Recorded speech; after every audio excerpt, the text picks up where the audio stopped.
¿Qué tal, Iberoamérica? Bienvenidos una vez más a Portal de América Radio en esta mañana de viernes 5 de febrero de 2021. Estamos con Ramón de Isequilla en Madrid. Buenos días, Ramón. Muy buenos días, Uruguay, muy buenos días, Argentina. Estamos también con Ricardo Terán desde Rosario de Santa Fe. Buenos días, Ricardo. Hola América, hola compañeros, un placer como siempre estar en el portal de América Radio. Muy bien, hecha la presentación del panel, volvemos a Rosario de Santa Fe, cedemos la palabra a Ricardo para que presente a nuestra invitada de hoy, la doctora Carolina Subirá. Adelante, Ricardo. Así es, Sergio, Carolina Subirá es compatriota, rosarina también. Es médica infectóloga con especialización en medicina tropical y del viajero, por eso ha sido convocada al portal de América. Y es miembro del comité de COVID del Grupo Oroño, un grupo muy importante de medicina aquí en la provincia de Santa Fe, y asesora del gobierno sobre este tema. Carolina, buenos días, ¿cómo estás? ¿Qué tal? Muy buenos días, gracias por recibirme, un placer estar con ustedes hoy. Carolina, ¿el COVID es una enfermedad del viajero? ¿Tiene que ver con el turismo, este tema de los contagios? ¿O cómo sería un poco el tema para aclararle a la gente que quiere viajar o que está viajando y que tiene temor? En su inicio podríamos decir que se trató de una enfermedad del viajero, puesto que inició en una localidad, en un país extranjero como es Wuhan, en China, y posteriormente se fue difundiendo en todo el globo, en todo el planeta, en los distintos hemisferios y continentes, mediante las personas que viajaban en los aviones o en los cruceros hacia distintos destinos. Y de esa manera fue que se llevó este virus de transmisión intrahumana respiratoria hacia cada uno de los países del planeta, y en este momento vivimos lo que se llama una pandemia, pero en sus inicios uno podría considerarlo que fue una enfermedad de viajero.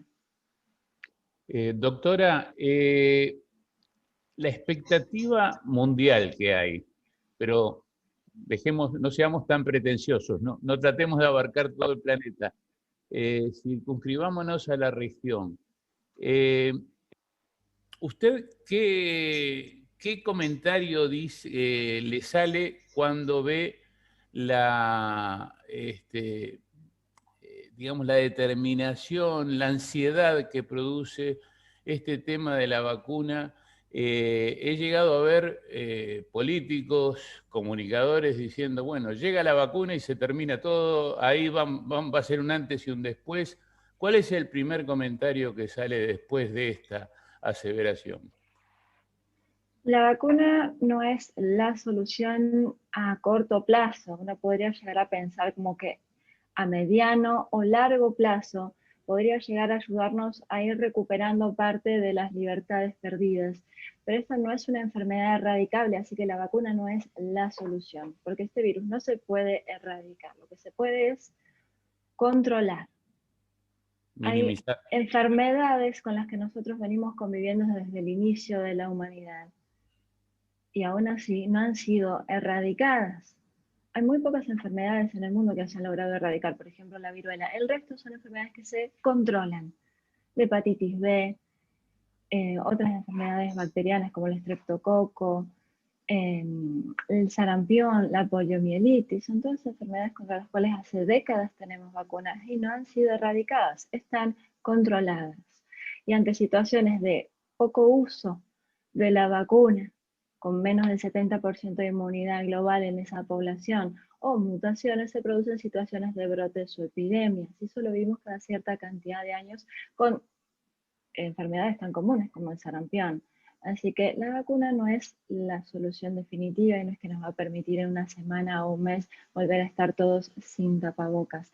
La vacuna es una herramienta más dentro del arsenal de todas las otras herramientas con las que contamos para poder controlar el coronavirus, incluido la higiene de manos, el tapabocas, distancia social y otras cosas que ya nos viene diciendo la OMS repetidamente. Esas cosas vinieron para quedarse aparentemente, ¿no? Por lo menos por Y un no, largo.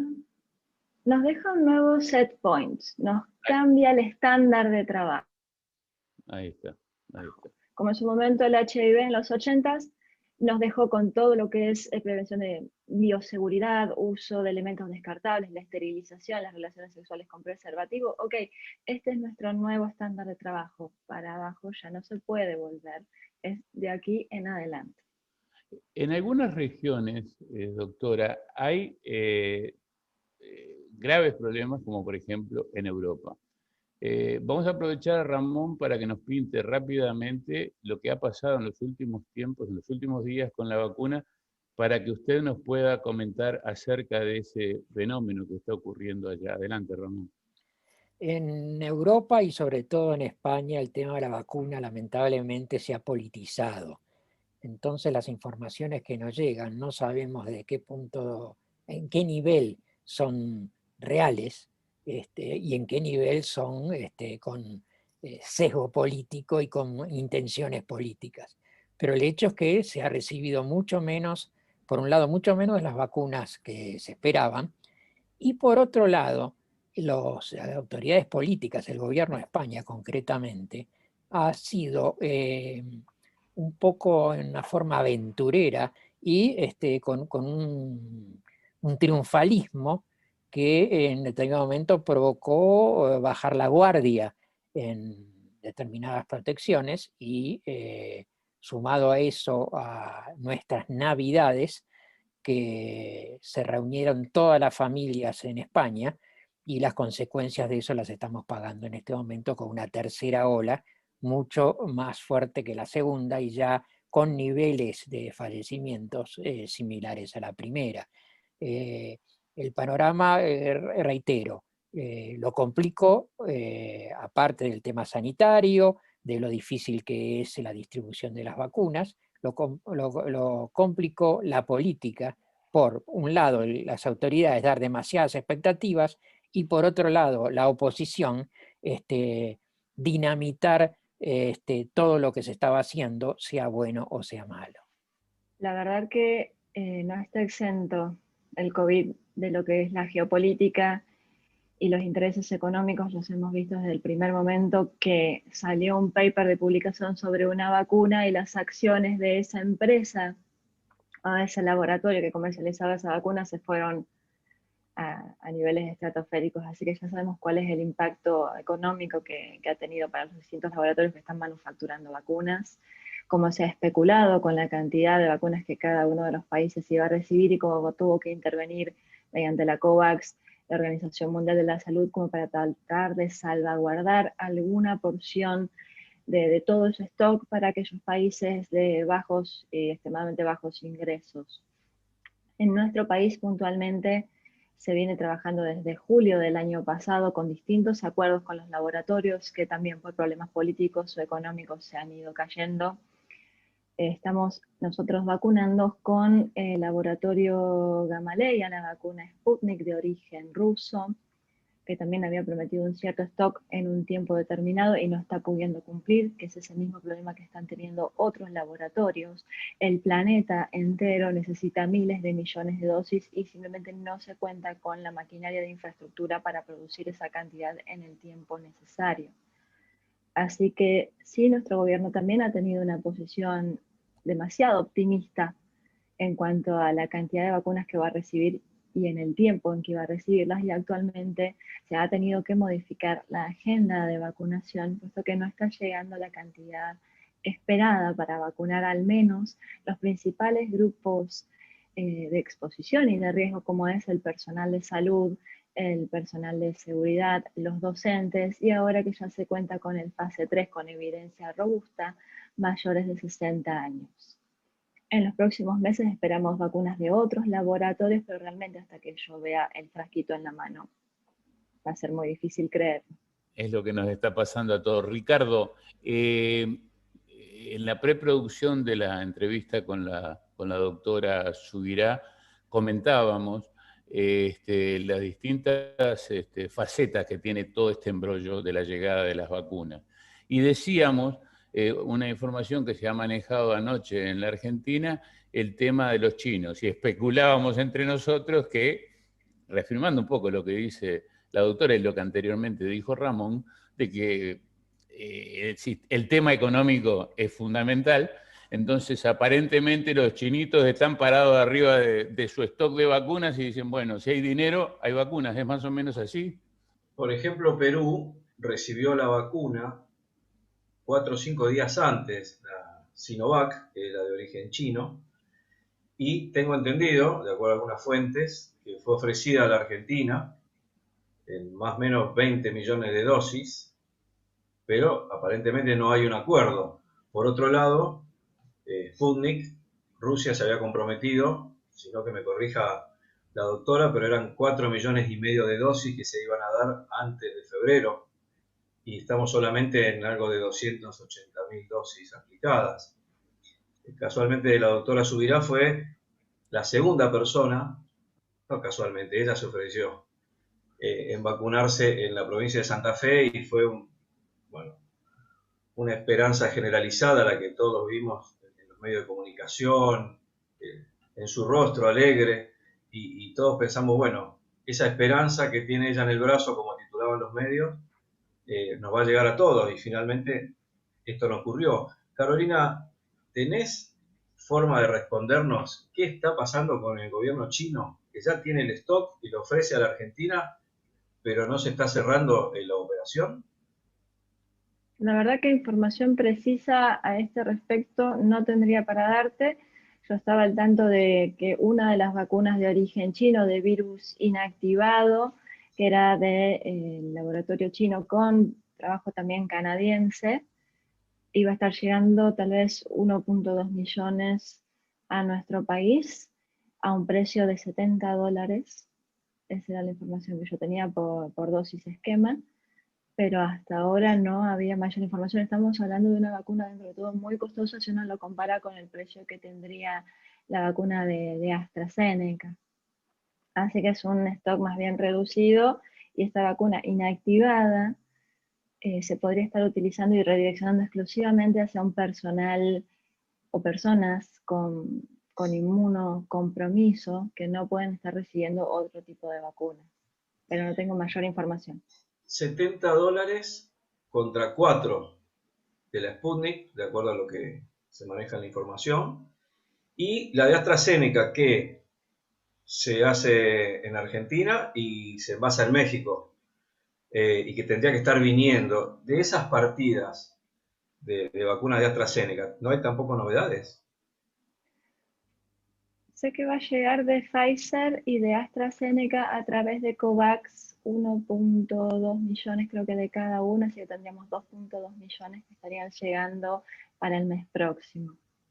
A través de COVAX, no las que se habían comprado directamente con el acuerdo con el laboratorio, eso es otra partida. Y no se entiende, realmente estábamos, antes de que entraras en comunicación, con el panel debatiendo, teniendo tantos acuerdos firmados y tanta promesa, y no solo promesa, porque son acuerdos internacionales que se han firmado. ¿Por qué no llegan las vacunas?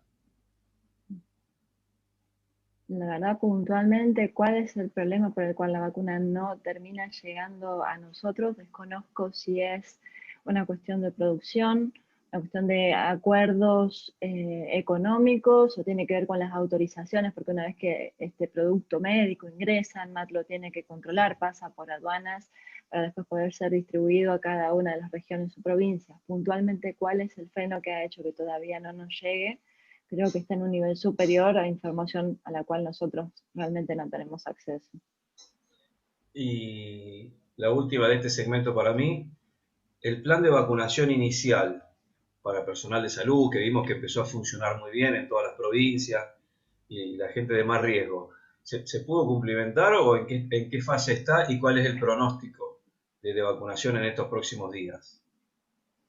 Mira, nosotros hemos recibido un volumen de vacunas para el personal de salud finales de diciembre y las primeras semanas de enero.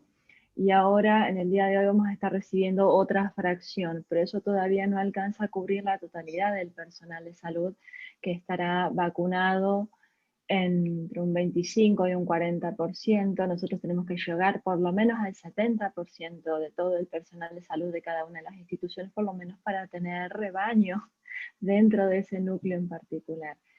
Necesitamos al menos en la provincia de Santa Fe, para cumplir la totalidad del objetivo de personal no sanitario, sino personal de riesgo, 1.2 millones de dosis, solamente en provincia de Santa Fe.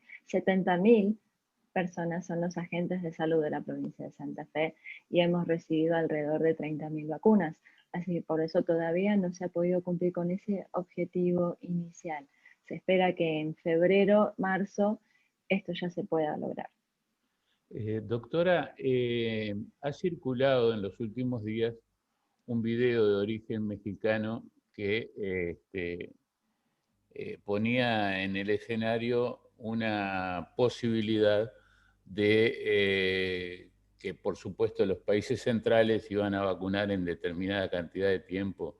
O sea, todos terminaban de vacunar en el año 2021 y después se ponían ellos mismos, los mexicanos, como que iban a terminar en 8 años y ponían a Argentina en un plazo de 13 años que iba a terminar la vacunación.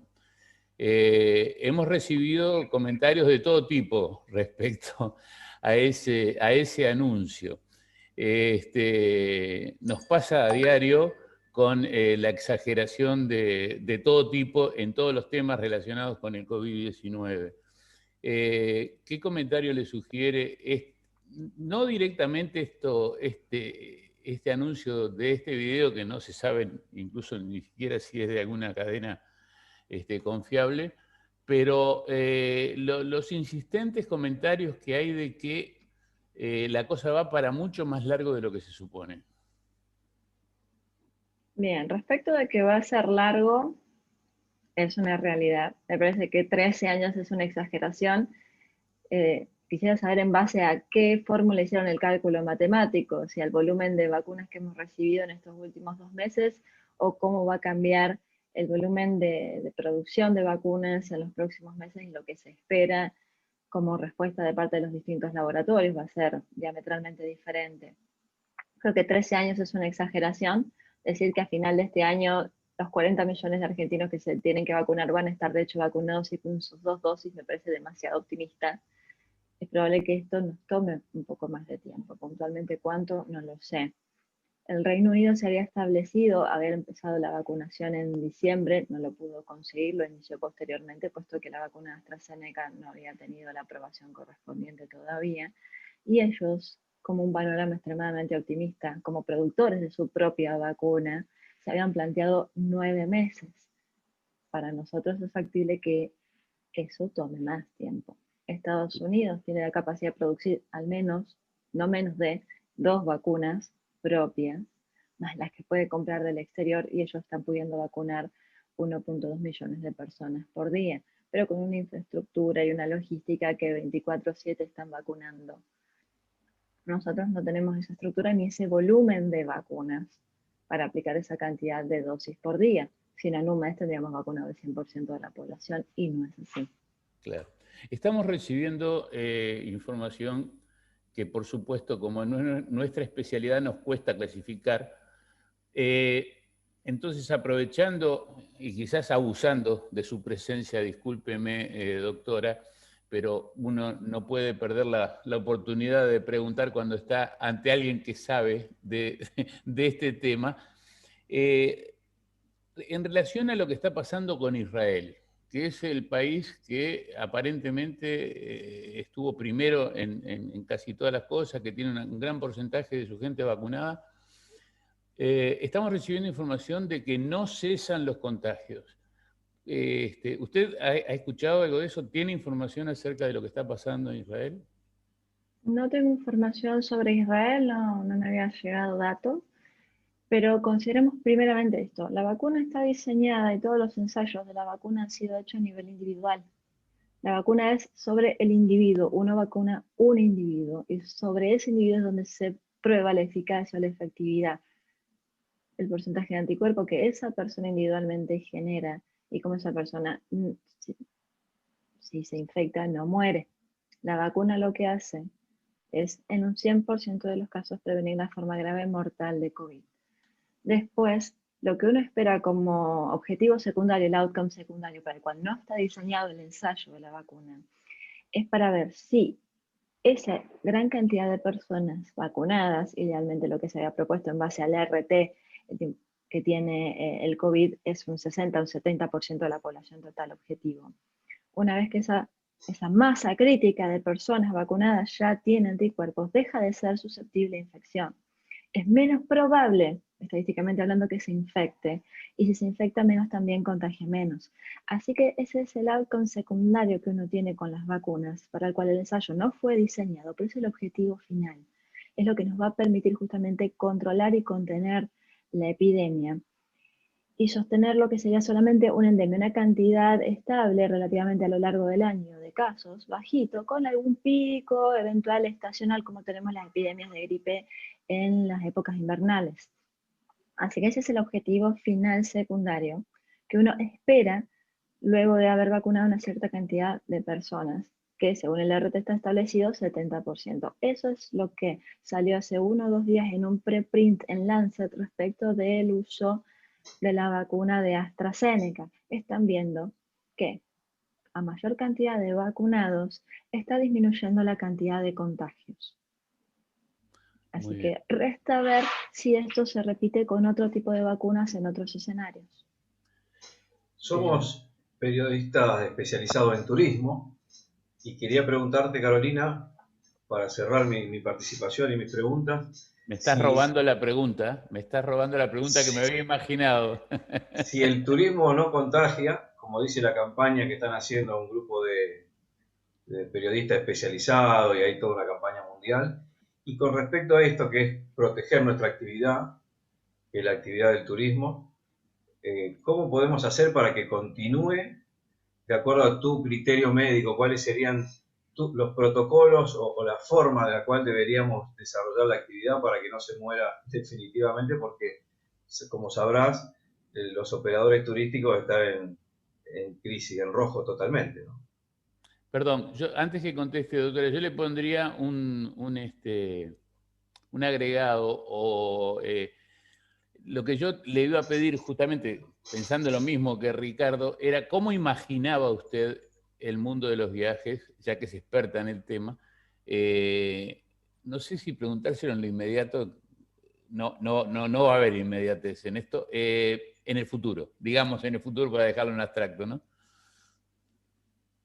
Bien, primeramente estamos hablando de que esto siempre fue conducta y responsabilidad individual. No es la culpa del viaje, es de la conducta que esa persona tenga, no solamente en el viaje, porque depende también de la conducta que esa persona tiene en su domicilio, en su casa, en su lugar de origen.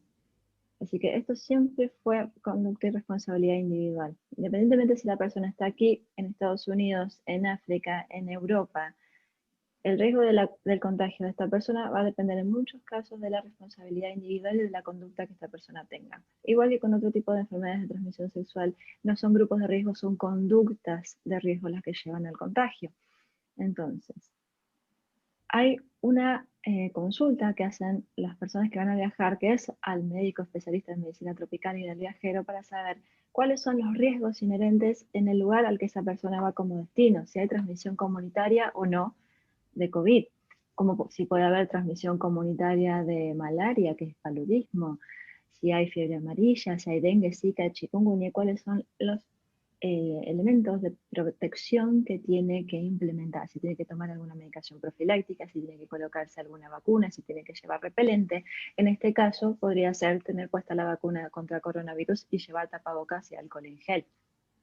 Así que estamos hablando de modificar las prácticas de recomendaciones de ese viajero para que tenga conductas seguras y evitar la adquisición de infecciones. Por otro lado, está el Reglamento Sanitario Internacional, conocido también por todos los que trabajan en cuestiones relativas a viajes. Hay algunos países que te obligan a hacer cuarentena si uno no lleva la vacuna de fiebre amarilla. Si ha vivido o viajado en algún país con transmisión comunitaria de fiebre amarilla, bueno, misma situación. Si una persona viene de un área de transmisión comunitaria de COVID, se le puede exigir a esa persona la constancia de vacunación o una PCR 48 horas previas al viaje.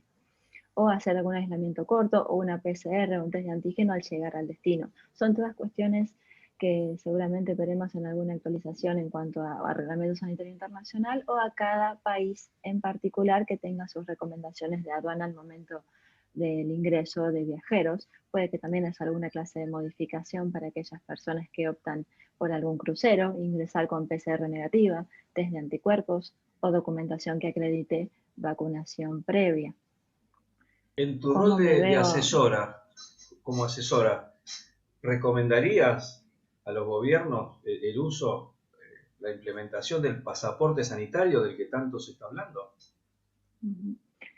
Para saber realmente la utilidad de este pasaporte sanitario, tendríamos que plantearnos desde el lado de la evidencia científica cuánto tiempo dura la inmunidad producida tanto por la enfermedad natural como por las vacunas, para saber cuál sería la validez de este pasaporte inmunitario. Por otro lado, ¿una persona vacunada se puede volver a infectar? Sí, no y cuándo. Una vez que podamos establecer esto, veríamos cuál es esta utilidad de este sello de inmunidad que le daría tal vez algunas mayores libertades a esta persona que quiere viajar, como podría ser no hacer cuarentena, que ya se lo está planteando en algunos países, aquellos vacunados no tendrían que hacer cuarentena, a ver si justamente uno requiere o no una PCR negativa al ingresar, puesto que la vacuna no evita en el 100% la infección ni la posibilidad de contagiar a otros, sino que la disminuye, y lo que sí evita es la muerte por COVID. Qué temita, ¿eh? A ver justamente si estos países llegan a un 70% de la vacunación, si ese país se va a considerar como libre de COVID o inmunizado, y eso permite burbujas de viajes entre otros países con la misma situación. Eso es todo lo que veo tal vez en un posible futuro. Otro mito que cae, ¿no, Ricardo? Lo del pasaporte sanitario, otra sanata que se está vendiendo en la comunicación internacional.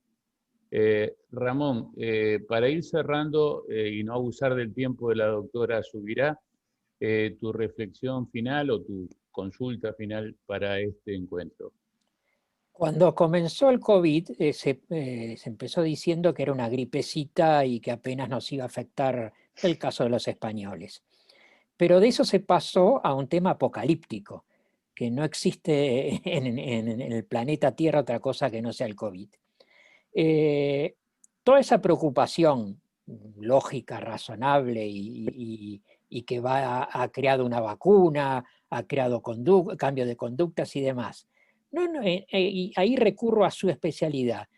¿No nos estará pasando que por nuestra razonable y correcta preocupación por el COVID nos estamos olvidando de otras enfermedades de transmisión, ya sea por aire o por contacto personal, que pueden afectar a los viajeros en el futuro?